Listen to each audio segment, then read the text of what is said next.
Ruto and President-elect Trump talk during the fallout with Ambassador Whitman. Ruto said on his official X on Friday, November 7, that he had an open discussion with the U.S. President-elect and briefed him on a number of topics of shared interest. Spoke with the U.S. President-elect barely one day after he spoke with U.S. Secretary of State Antony Blinken, who urged him to increase security in Kenya and combat the rising number of kidnappings. Ruto claims that the two spoke about matters pertaining to growth, investment, and commerce.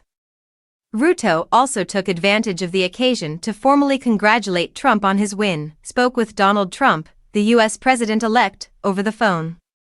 We spoke about topics of shared interest that benefit our two nations' people, including as good governance, security, and commerce and investment, President Ruto said. Additionally, Ruto updated Trump on Kenya's peace mission to Haiti and conveyed the hope that the two countries will continue to work closely on the mission. Ruto said, "I gave President Trump an update on the multinational security support mission in Haiti, which is headed by Kenya, and potential areas of collaboration with the U.S. government on this significant conflict resolution endeavor." DAPK Chairman Eugene Wamalwa urged President-elect Trump on Friday to terminate Kenya's participation in the operation and let police personnel to return home, since this has been a controversial topic. Kenya's growing significance in international peace initiatives is reflected in its engagement in Haiti.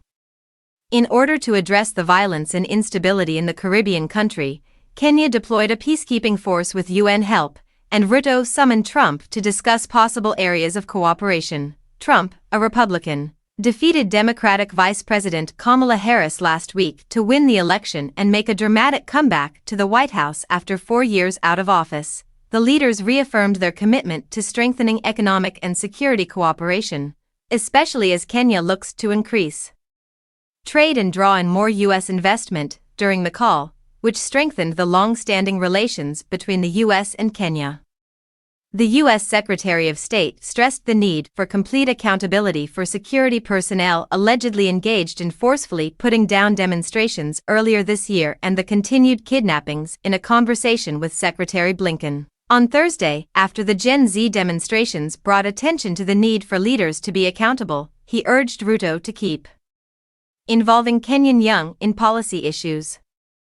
Despite the U.S. power shift, the recent conversation with Trump and the one with Blinken demonstrate a renewed emphasis on the tight Kenya-U.S. alliance.